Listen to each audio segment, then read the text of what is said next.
Welcome back, Wayfarer. You have found your way to another quiet sanctuary in the heart of the hills. Before we set off tonight, take a moment to find your own center. Settle into the warmth of your space. Feel the fabric against your skin and the steady rhythm of your own breath. Inhale the stillness, and as you exhale, let the weight of the day fall away like water. You are safe. You are home. Tonight, our journey brings us to a small stone cottage tucked into a fold of the moorland. This is a place of ancient rhythm and steady hands. We're heading for the weaver's cottage, a sanctuary of raw wool, wooden beams, and the hypnotic music of the loom.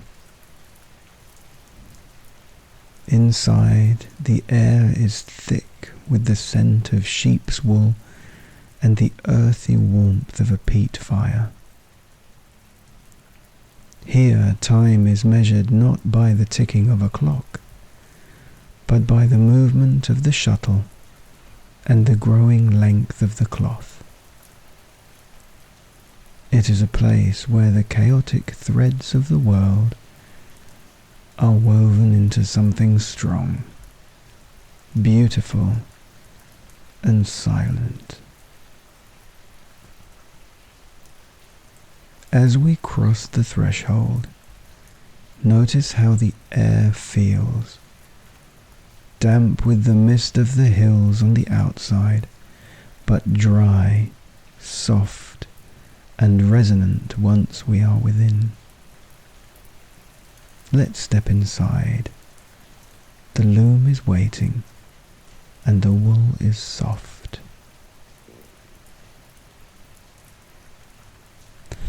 The moorland does not give up its grip easily. Behind you, the valley is a bruised purple, draped in a heavy mist that seems to swallow the very path you've walked. The rain here is not the sudden, violent storm of the high peaks, but a persistent, silver needlepoint drizzle, the kind that finds its way into the seams of your wool coat and lingers there, cold and insistent. It is a quiet rain, a soundless weight that pulls at your shoulders, making the world feel immense, ancient, and entirely indifferent to your presence. Every step on the sodden heather is a heavy, rhythmic squelch, a reminder that out here, the earth is in charge. But ahead, there is a defiance in the darkness. A small timber-framed cottage sits low against the earth, its thatch roof pulled down tight like the brim of a traveller's hat, heavy with the moisture of the evening. From the single leaded glass window, an orange glow spills out onto the wet stones of the path. It is the colour of apricot and old gold, a liquid warmth that promises the one thing every wanderer seeks, a boundary, a line between the wild, wet world and the stillness of a human hearth. You pause for a moment, the cold wind whipping at your collar, just to watch that light. It doesn't flicker like a candle. It glows with the steady, deep heartbeat of a well-tended fire. As you approach the porch, the scent of the evening changes. The raw, metallic smell of wet flint and sodden heather is replaced by something richer, something that speaks of history and survival. It is the ghost of wood smoke hanging low in the damp air, mingling with the earthy, medicinal fragrance of drying herbs tucked under the eaves. You reach the door, not the heavy, ironclad oak of a fortress, but a door of silvered elm, smoothed and greyed by the touch of hands across 100 years. You can see the grain of the wood, raised and textured like a topographical map of a lost country. You find the latch. It is cool to the touch. A simple curve of hand-forged iron that feels solid and honest in your grip. With a soft, musical clink, the mechanism releases, and for a heartbeat, the door resists, held shut by the vacuum of the warmth inside. Then it gives. You step over the high wooden threshold, and as the door swings shut behind you, the world simply stops. The high, thin singing of the wind is cut short, silenced by the weight of the timber and thatch. In its place is a silence so thick, it feels like velvet against your skin. It is a silence layered with the softest of sounds. The rhythmic, hollow sigh of a fire in its final act, and the steady, comforting tick of a clock that measures hours, not minutes. The air here is different. It is dry, tasting of beeswax and seasoned oak. You are no longer a guest of the elements. You are home. You stand in the entryway for a long moment, simply breathing in the stillness. The transition is a shock to the senses, a sudden shift from the vast, indifferent cold of the moor to this intimate, concentrated warmth. Your wet coat feels twice as heavy now that you are inside, the wool sodden and dark, pulling at your frame. You reach up and find a sturdy peg of turned oak, polished by decades of use. And as you hang the coat, you feel the physical weight of your journey fall away. The water drips steadily onto the stone floor, a small rhythmic patter that only emphasizes the profound dryness of the room.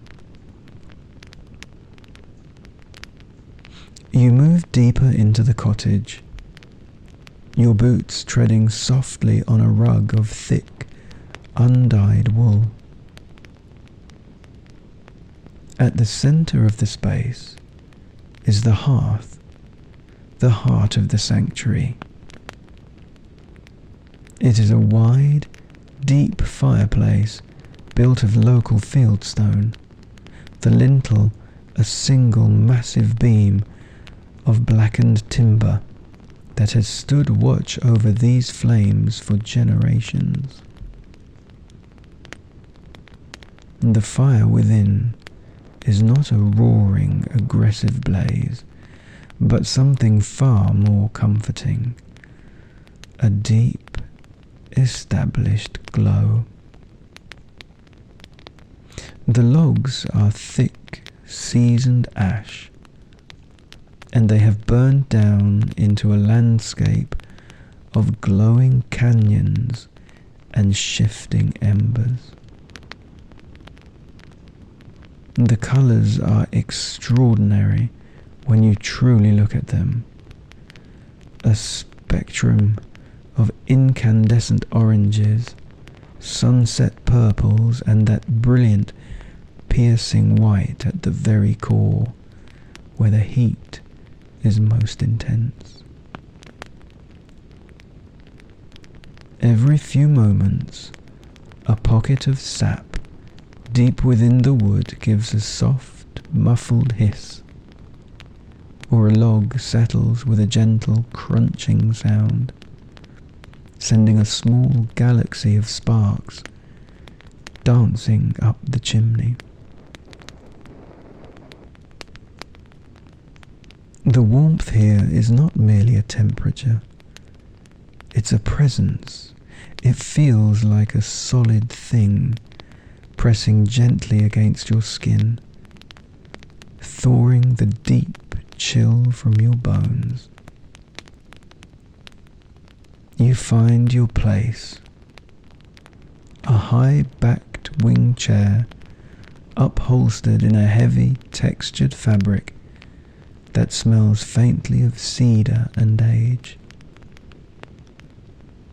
As you sit, the chair seems to enfold you, its deep sides cutting off the rest of the room, leaving you in a private world of firelight and shadow.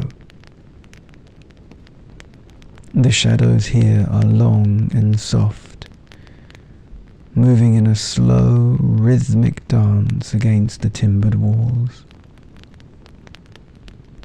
They're not the frightening shadows of the forest, but protective ones, blurring the edges of the room and making the cottage feel infinite and cozy at the same time.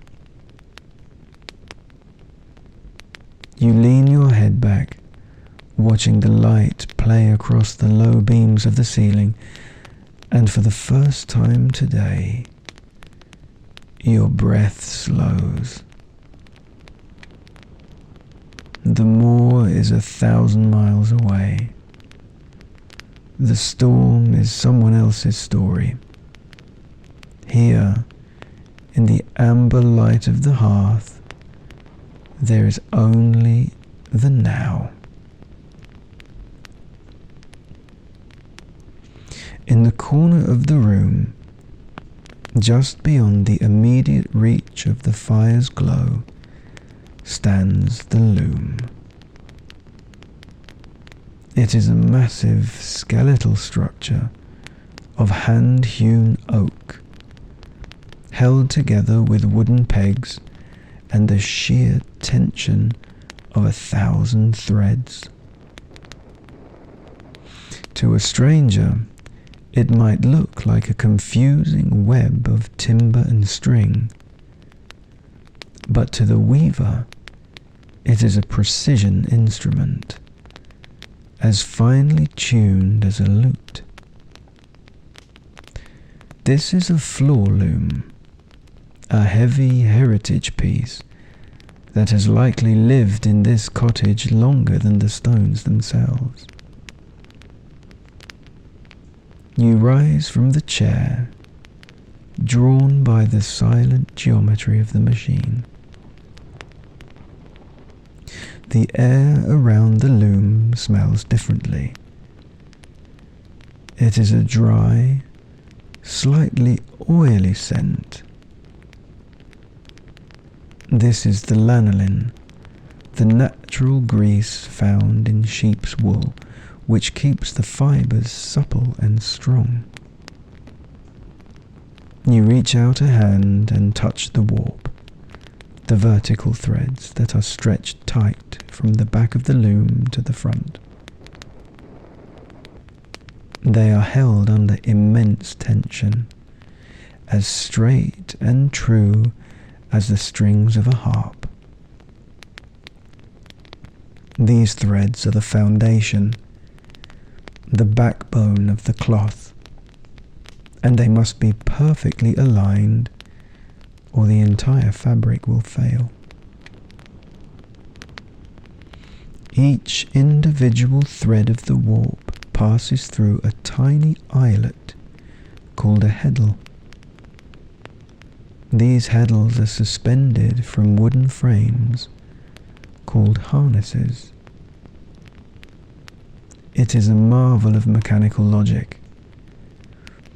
When the weaver presses a foot pedal, the treadle, certain harnesses are lifted, pulling half of the warp threads upward while the others remain still.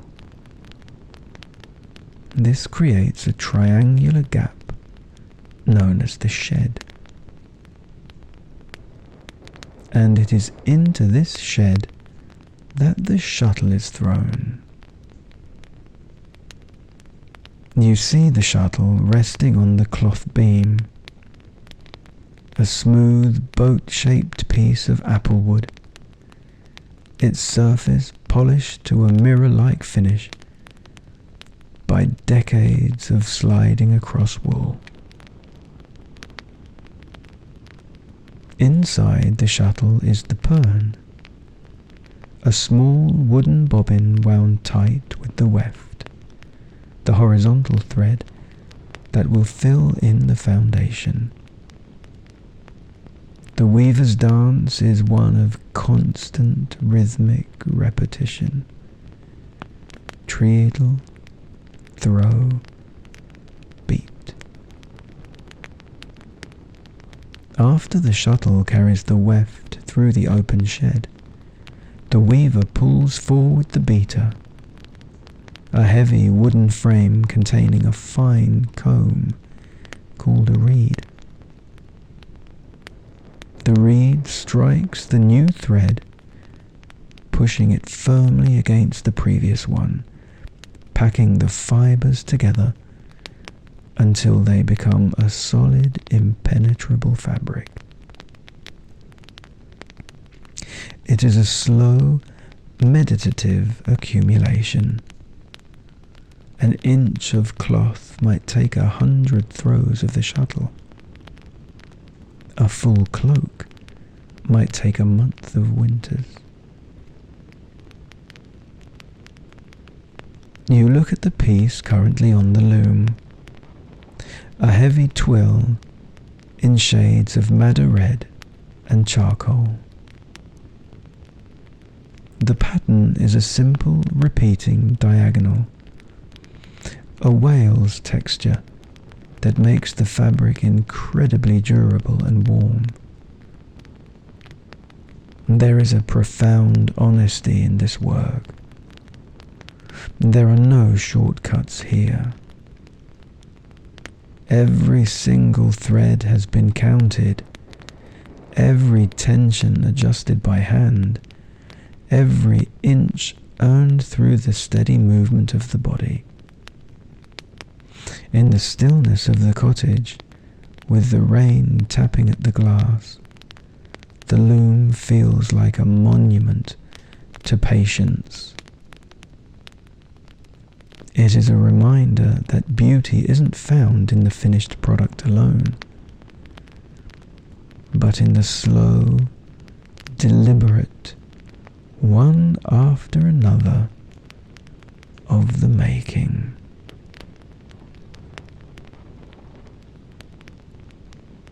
You leave the loom to its silent vigil and return to the warmth of the hearth. The fire has shifted again. The bright white heat of the centre has matured into a steady, pulsing crimson. It is at this hour that the cottage truly begins to reveal its layers. You notice the light, how it behaves differently here than in the world outside. There are no harsh edges. The light does not strike the surfaces of the room. It seems to soak into them.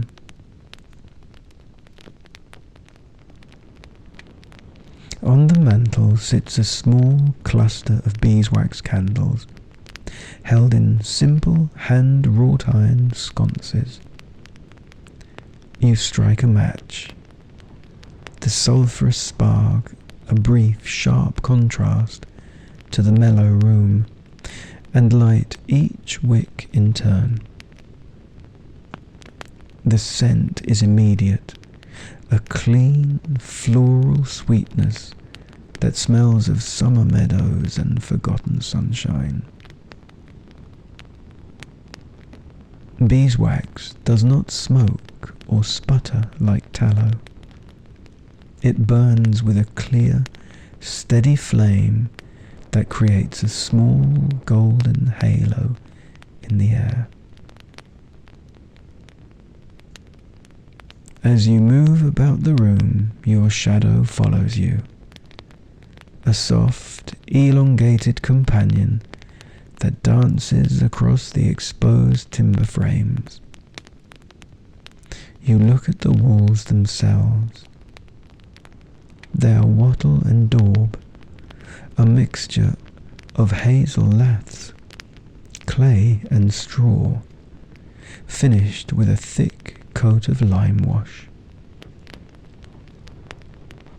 In the candlelight, the surface isn't flat, it is undulating and organic, holding the thumbprints of the builders who smoothed it into place centuries ago.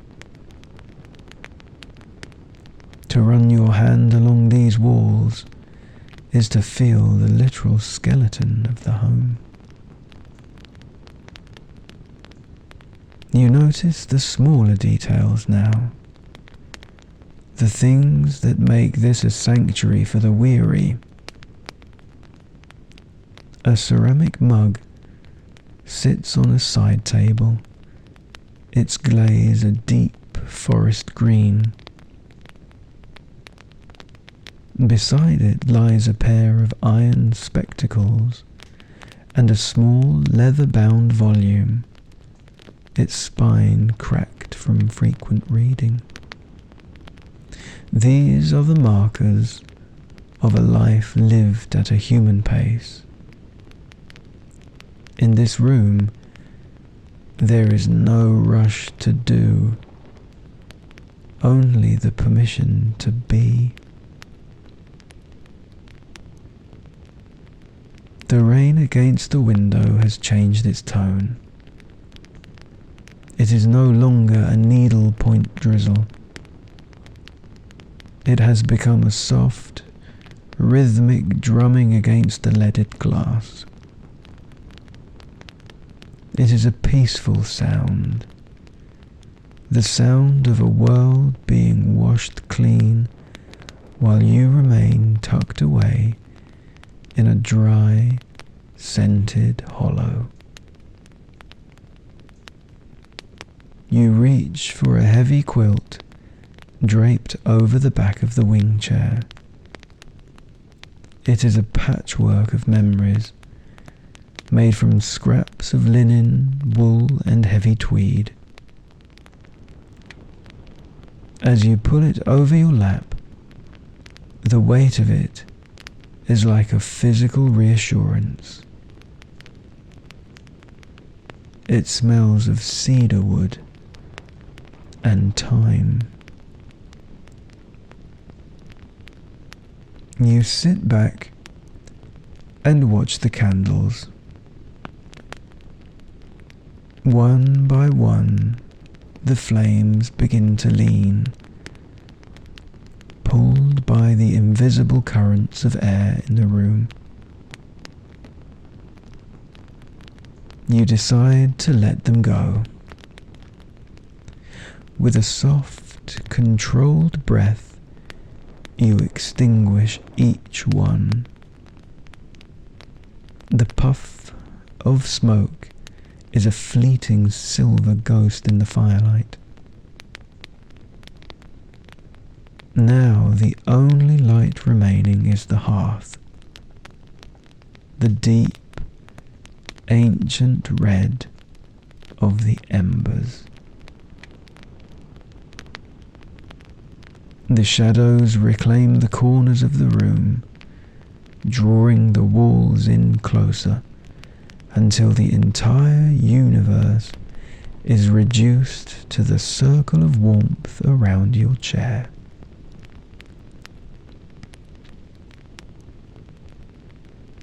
The cottage has settled now, its timber bones sighing as they hold the warmth against the encroaching night.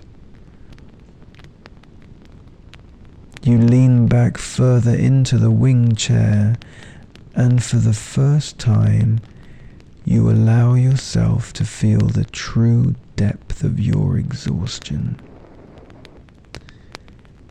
It is not the jagged, frantic tiredness of a busy mind, but the heavy, honest fatigue of the body, a weight that pulls at your limbs like the gravity of the earth itself. You feel the tension leave your neck, the muscles unspooling like the threads on the weaver's pern. Your shoulders drop away from your ears, and the tightness in your chest dissolves into a slow, easy rhythm.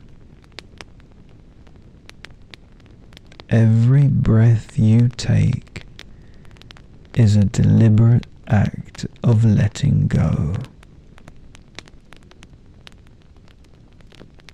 You inhale the scent of the dying fire and the faint sweetness of beeswax, and you exhale the miles of the moor, the chill of the rain, and the noise of the world left behind. In this deep, flickering gloom, the boundaries of the room seem to soften. The walls are no longer solid barriers, but a gentle embrace. You are cocooned in layers of history and wool. The sound of the rain has drifted further away, becoming a soft, white noise that serves only to emphasize the profound safety of your position.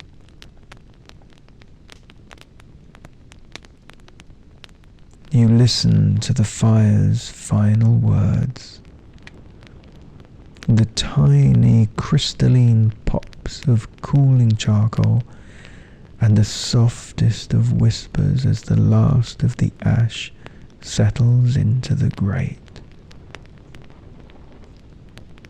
These are the sounds of a house at rest.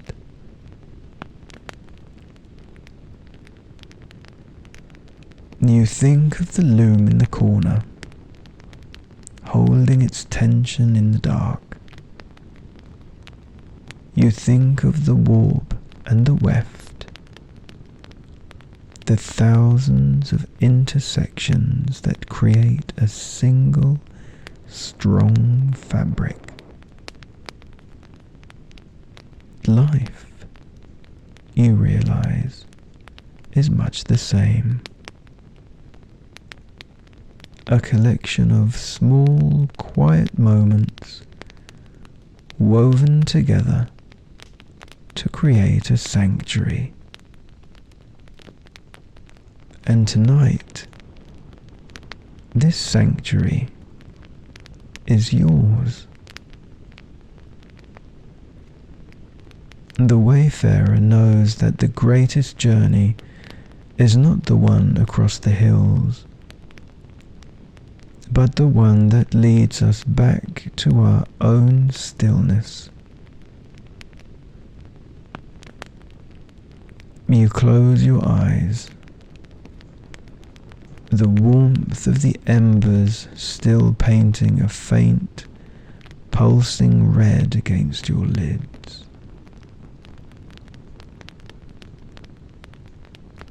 There is nothing left to do. There is nowhere left to go.